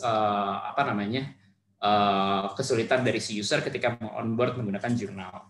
Terus kemudian kita juga supporting growth. Di sini kita merilis beberapa fitur yang related sama POS dan marketplace use cases gitu. Kemudian kita juga mengimprove fitur approval kita, di mana yang sebelumnya itu di 2020 kita fitur approval-nya menggunakan roles atau user roles. Di 2021 ini kita support multi-layer approval, tapi dengan perubahan yang bernama rules approval. Kemudian di sisi jurnal mobile, kita juga kemarin sempat melakukan beberapa improvement terkait sama sales approval, dan kita mengimprove sisi sales prosesnya juga di dalam jurnal mobile app-nya nanti. Nanti saya jelaskan lebih lanjut di belakang. Kemudian untuk Q2 ini kita fokus di activations, jadi kita mau improve retentions kita dengan kita coba onboarding by industry dan activations, kita coba improve flow-nya, terus kemudian kita juga improvement ke default template untuk PDF dan dot metrics, dan yang terakhir itu kita mau coba mengsimplify mengsimplify proses cash link bank feeds tanpa KYC gitu. Jadi prosesnya hopefully bisa lebih simple dan lebih cepat untuk diselesaikannya. Kemudian untuk increase USP kita juga melakukan beberapa improvement dari sisi jurnal mobile, masih kita support improvementnya di sini, dan kita juga nambah support approval di sini. Nanti saya jelaskan perbedaan dengan yang di atas. Kemudian yang terakhir adalah multi-layer approval completions. Jadi di Q1 kemarin itu multi-layer approval-nya baru dari sisi purchase dan expense, tapi di Q2 ini kita aim supaya bisa selesai untuk proses multi-layer approval di sisi sales. Oke, next untuk fit for POS and marketplace seller use cases, kita juga sekarang kita lagi coba untuk menambahkan satu improvement tambahan di sisi sales invoice, itu adalah supporting multiple withholding di sini. Nah, ini yang kedua, kita juga mau mencoba melakukan sedikit improvement di sisi produk, yaitu dengan menjadikan SKU itu sebagai primary key. Nah, tapi untuk Q2 ini kita masih di fase 1 dulu, karena prosesnya agak lumayan panjang, potentially baru bisa full release itu mungkin di Q3 atau Q4.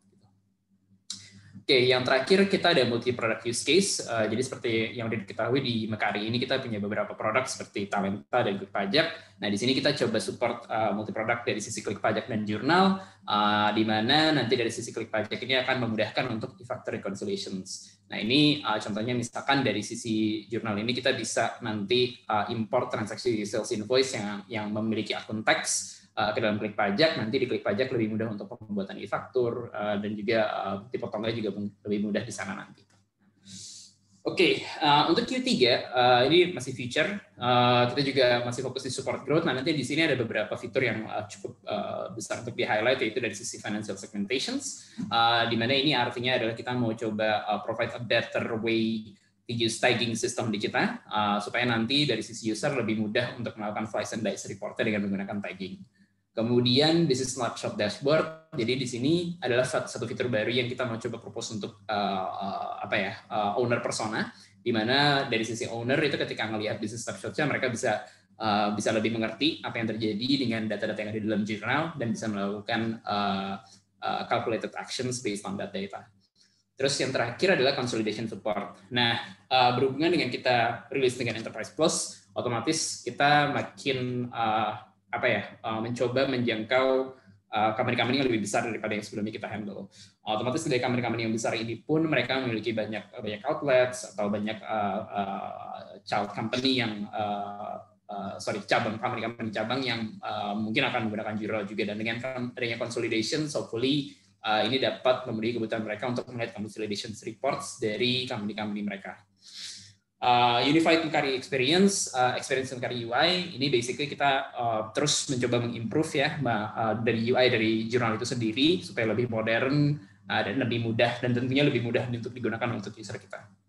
Q4 kita masih fokus di unified experience perkara UI. Terus kemudian kita juga sekarang ada job costing, nanti kita akan coba approach di job costing, jadi ini untuk project cost and profitability. Kemudian untuk multi product use case, kita ada beberapa plan untuk beberapa rencana untuk menambahkan Mekaari notifications dan reminder. Jadi ini nggak cuma spesifik untuk jurnal aja, tapi nanti kalau misalkan Mekaari bisa jurnal akan integrasi dengan Talenta dan juga dengan Klik Pajak, misalkan nanti di situ ada unified notifications antara jurnal, Talenta dan juga Klik Pajak di sini.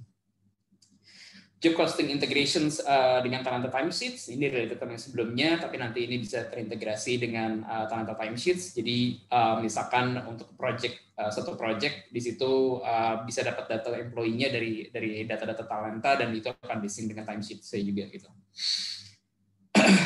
Tentunya ini akan memudahkan ya nanti untuk perhitungan cost-nya gitu ketika dalam satu project. Yang terakhir adalah Mekaari Chat. Nah, Mekaari Chat ini kan salah satu produk baru yang ada di Mekaari, di mana kita mau mencoba integrasikan Mekaari Chat ini ke multiple Mekaari products. Salah satunya jurnal di sini ya, supaya lebih memudahkan collaborations dari sisi user kita ketika menggunakan jurnal, khususnya di collaboration dalam transaksi. Yang terakhir adalah fintech play. Nah, di sini kita mau fokus sedikit ke arah fintech di sini, di mana tapi fokusnya di sini lebih ke arah cash link lagi. Jadi kalau yang sebelumnya kita coba cash link bank feeds without KYC, tapi kalau di sini kita mau coba fokus di cash link transfer dengan additional bank. Jadi kalau sekarang cash link transfer cuma untuk mandiri saja, nanti ke depannya kita mau coba approach ke bank-bank lain supaya bisa melakukan cash link transfer juga. Oke. Kira-kira begitu gambaran roadmap dari 2021. Sekarang saya akan maju ke berikutnya adalah apa yang sudah deliver di 2021 ini, sedikit give video ya, basically ini Q1 snapshot kemarin. Jadi di sini untuk yang improve onboarding frictions, onboarding frictions ini ada industry specific tour. Jadi di sini ketika user register specific industry, nanti mereka bisa melihat ada guided tour-nya di sini dari guide center kita untuk lihat industri-industri tertentu gitu, services, manufacturers, retails, F&B for example. Oke. Next-nya untuk multi-layer approval. Nah, ini salah satu fitur baru di Enterprise Plus yang kita masih dalam tahap pengembangan. Jadi kalau sekarang baru ada di purchase dan expense, kita nanti akan rilis buat yang sales, dan ada kemungkinan juga nanti untuk dirilis di bagian stock adjustments atau bank transfer. Nanti kita akan coba pertimbangkan itu. Nah, di sini kita dengan multi-layer approval, kita bisa set rules untuk transaksi tipe tertentu dengan amount lebih besar dari angka tertentu dan dibuat oleh user tertentu untuk memiliki approval level hingga maksimal 4 level. Oke, next untuk import marketplace template, di sini kita udah ada nambahkan ada Shopee, Lazada, Tokopedia dan juga Bukalapak. Dan untuk kedepannya kita mau mencoba menambah lagi yaitu Blibli. Oke, next untuk share invoice via WA dengan tampilan UI yang baru juga dari sisi sales kita ya, di mana itu kita untuk tampilan sales UI yang baru itu kita masih dalam tahap pengembangan. Nanti itu bisa share invoice via WA, kita bisa share invoice-nya dan user bisa buka link invoice tersebut dari WA-nya langsung, dan jika company tersebut sudah terintegrasi dengan Journal Pay, mereka dapat melakukan pembayaran terhadap invoice tersebut langsung dari link yang diberikan tadi. Oke, itu sekilas untuk yang Q1 kemarin. Di Q2 ini kemarin tadi udah disebutkan ya di quiz, saya udah lihat kita udah rilis yang namanya Reset Company Data. Ini memudahkan untuk company-company yang baru pertama kali pakai jurnal dan merasa datanya kurang rapi nih atau nggak bagus gitu. Instead of bikin company baru, ganti billing, ini lebih mudah karena kita cukup tekan tombol reset company dan data-datanya akan di-reset kembali seperti sedia kala. Oke, kita juga ada improvement di report general ledger, di mana ketika kita ekspor general ledger report sekarang akan ditambahkan kolom tagging. Nah, harapannya di sini dengan kita tambahkan kolom tagging di sini, user dapat lebih mudah lagi slice and dice reportnya di dalam Excel. Yang terakhir untuk sales improvement di mobile, kita kemarin melakukan improvement khususnya untuk menambahkan personal user sales di dalam jurnal dengan introduction of sales quotation, sales approval, dan juga report sales by customer. Oke, sekian dari saya, dari tim product. Hopefully the information is useful. That's all for me. Thank you very much. Oke, thank you Mas Bayu untuk produk roadmap-nya. Semoga Bapak Ibu bisa mendapatkan informasi yang terupdate ya seputar jurnal dengan baik. Nah, selanjutnya nih ada sedikit update dari Mbak Dinda dari tim Strategic Partnership. Kepada Mbak Dinda, saya persilakan. Oke, halo semuanya Bapak Ibu sekalian, selamat sore. Perkenalkan saya Dinda dari Strategic Partnership Mekari. Di sini saya ngelanjutin sedikit dari sesi sebelumnya ya dengan Mas Bayu. Saya pengen nginfoin mungkin lebih ke fitur terbaru dan kerjasama terbaru kita dengan dua bank, yaitu dari Danamon dan Mandiri. Sebelumnya sebentar saya share screen dulu. Oke. Mas Rio udah aman ya? Share screen udah kelihatan ya? Oh, oke. Udah muncul. Oke, udah muncul. Oke, ya. Thank you. Nah, sebelumnya seperti yang tadi udah mungkin disinggung sedikit sama Mas Bayu ya. Kalau misalnya kita nih kan saat ini kerja sama ada beberapa bank, cuman yang di sini yang pengen di-highlight itu ada dua bank. Yang pertama itu adalah Mandiri. Jadi untuk di Bank Mandiri ini tuh kita kan mungkin Bapak dan Ibu semua udah ada yang terinformasi sebelumnya ya, kalau misalnya kita ini ada fitur baru di Mandiri yang namanya cashlink payout atau cashlink transfer gitu. Nah mungkin bertanya-tanya apa sih bedanya kayak gitu. Nih aku mau refresh sedikit aja. Mungkin kalau untuk yang cashlink yang sebelumnya yang sudah ada itu kan cashlink feeds ya, dimana itu mungkin fungsinya lebih ke rekonsiliasi untuk memudahkan pencocokan data gitu kan, data transaksi gitu. Nah kalau untuk yang si cashlink payout ini tuh hasil kerjasama kita sama Bank Mandiri untuk mempermudah proses pembayaran dengan metode transfer out langsung dari aplikasi jurnal saya gitu. Jadi mungkin si cashlink payout ini tuh fungsinya untuk memudahkan transaksi langsung dari website jurnal. Jadi misalnya nih kliennya Bapak atau Ibu sekalian gitu, misalnya teman-teman konsultan di sini yang dia nggak perlu lagi misalnya harus repot-repot kalau mau ada transaksi atau bayar-bayar vendor atau gimana, itu yang harus buka internet banking ataupun repot-repot ke ATM atau bahkan ke bank gitu untuk transfer uangnya gitu. Ini semua bisa dilakukan lewat satu platform, yaitu si website jurnal itu sendiri otomatis gitu. Jadi bisa langsung tinggal klik dari satu aplikasi, dananya sudah bisa langsung tertransfer.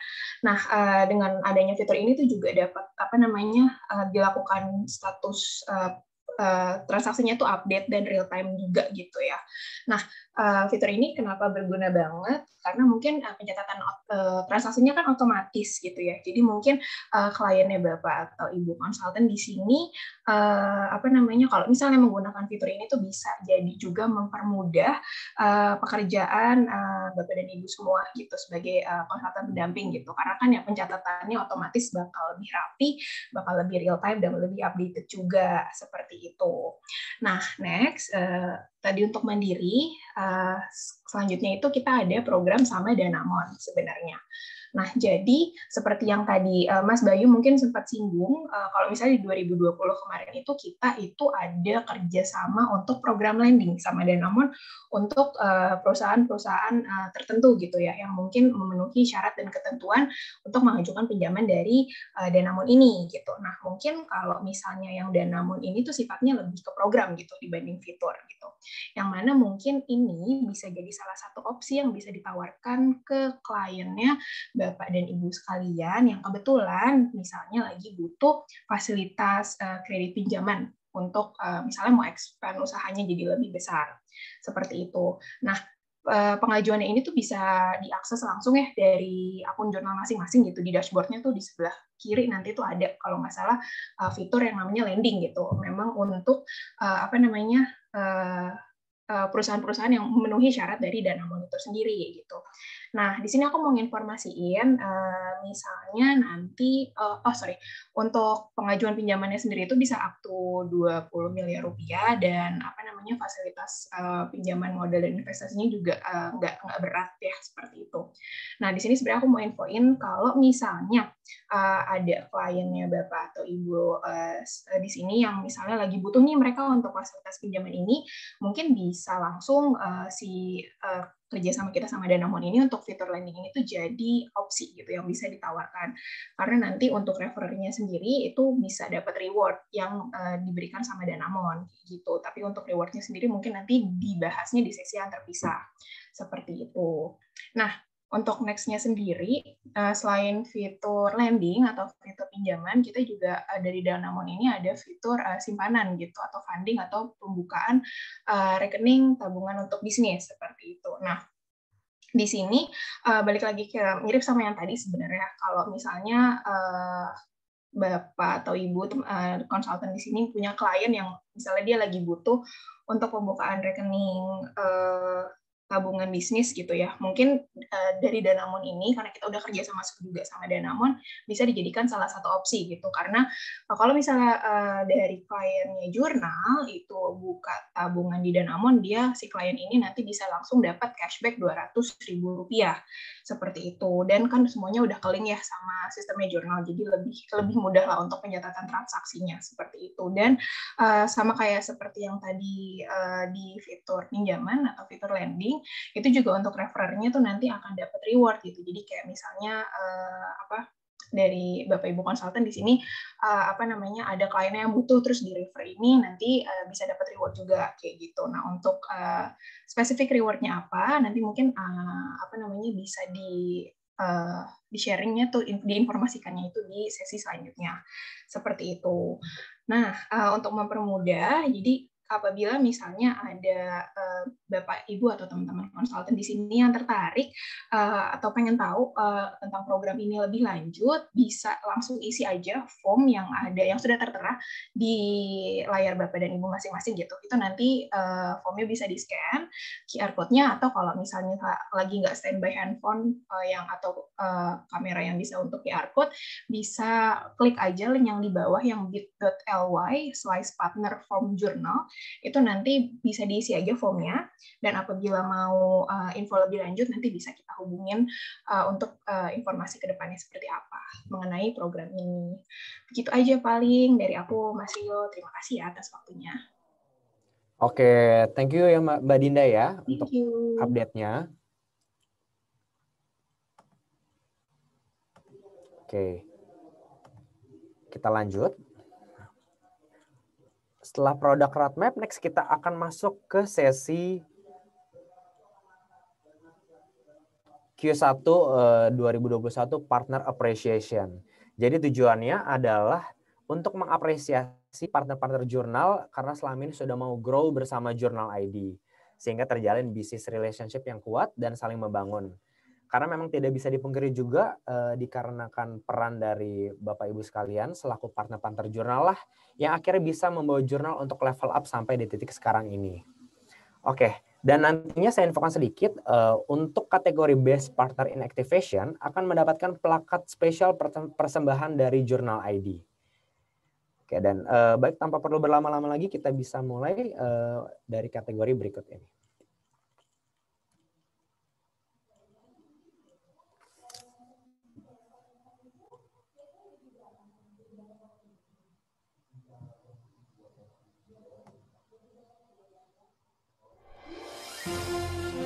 Untuk kategori Best Partner in Activation for period Q1 2021 Jabodetabek goes to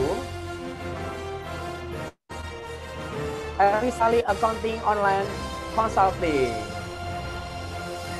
Selamat kepada Ibu Erisali sekali lagi atas achievement-nya. Dan kepada Bu Erli, kami persilakan untuk memberikan speech dua patah kata. Silakan Bu Erli.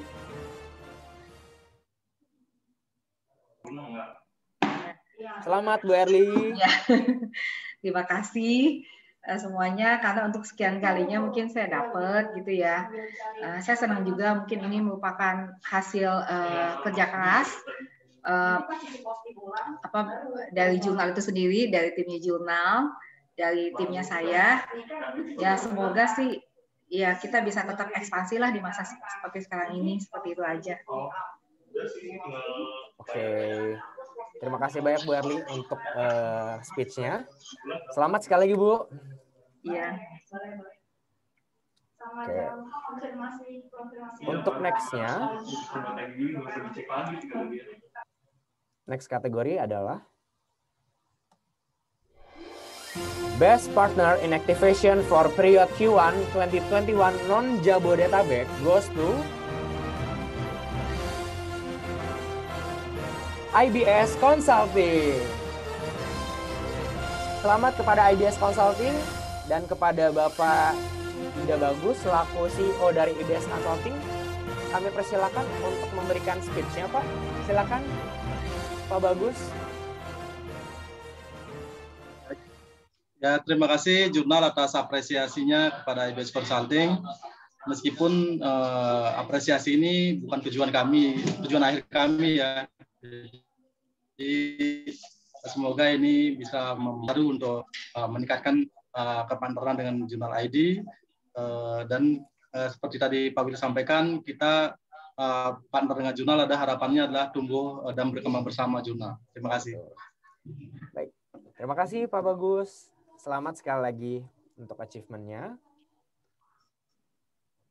Oke, next kita lanjutkan untuk kategori Partner Level Up from Authorized to Bronze for period Q1 2021.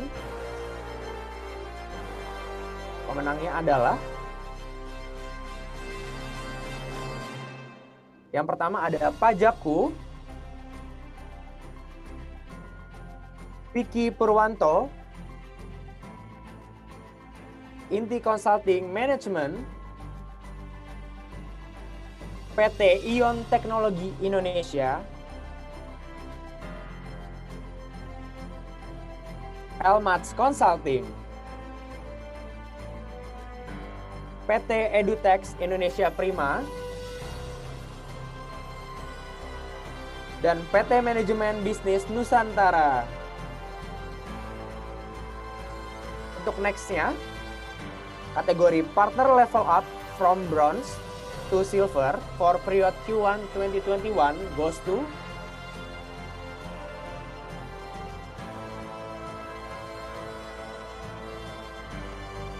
Bapak James Tan.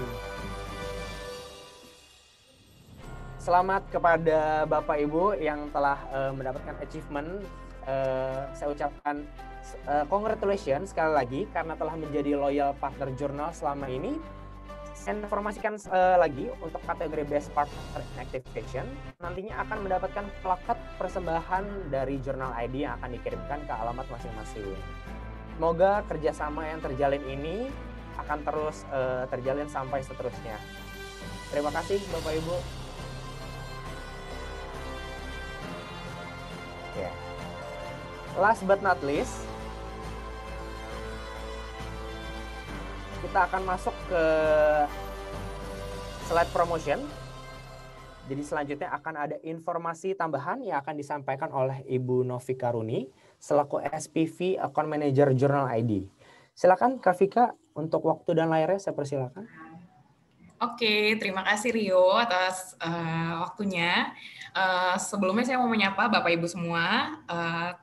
Selamat Hari Raya Idul Fitri bagi Bapak Ibu yang menjalankan, yang merayakannya. Nah, di sini saya mau merimain lagi sih Bapak Ibu dari bulan April itu kan kita memang sudah ada program reward ini ya. Nah, di sini kita akan ada program lagi, sudah ada program lagi yang akan berakhir di bulan Mei ini nih. Jadi rewardnya diperpanjang sampai dengan akhir Mei ini untuk pembelian 2 paket enterprise. Rewardnya start dari 750.000 sampai dengan 1,5 juta rupiah. Nah, boleh di next, Rio? Nah, untuk promonya sendiri, seperti yang sudah teman-teman account manager sampaikan, untuk Enterprise dan Enterprise Plus sendiri ini diskonnya dari 30% sampai dengan 35% untuk Enterprise Plus. Nah, jangan lupa untuk infokan ke teman-teman HE Bapak Ibu supaya nggak ketinggalan promo reward yang berjalan. Oke, Rio. Terima kasih. Oke, thank you Kak Vika untuk informasi promo dan kampanye-nya. Oke, saya mau remind sekali lagi kepada Bapak Ibu untuk mengisi kuesioner pada QR yang tertera pada layar. Karena pentingnya advice dari Bapak Ibu, partner-partner jurnal yang akan bisa kami jadikan input untuk menjadi lebih baik lagi. Jadi tinggal di-scan aja untuk barcode di layar, lalu diisi untuk kuesionernya. Oke. Baik, waktu sudah menunjukkan hampir jam 4 sore, dan kita sudah di penghujung acara. Tidak terasa, dengan demikian rangkaian acara partner gathering ini sudah berjalan dengan baik. Dan saya ucapkan banyak-banyak terima kasih kepada Bapak Ibu sekalian selaku partner-partner Jurnal ID karena telah meluangkan waktunya untuk join dengan acara berikut ini. Dan akhir kata, saya Rio Valdi pamit undur diri. Sampai bertemu pada acara selanjutnya. Selamat sore dan terima kasih.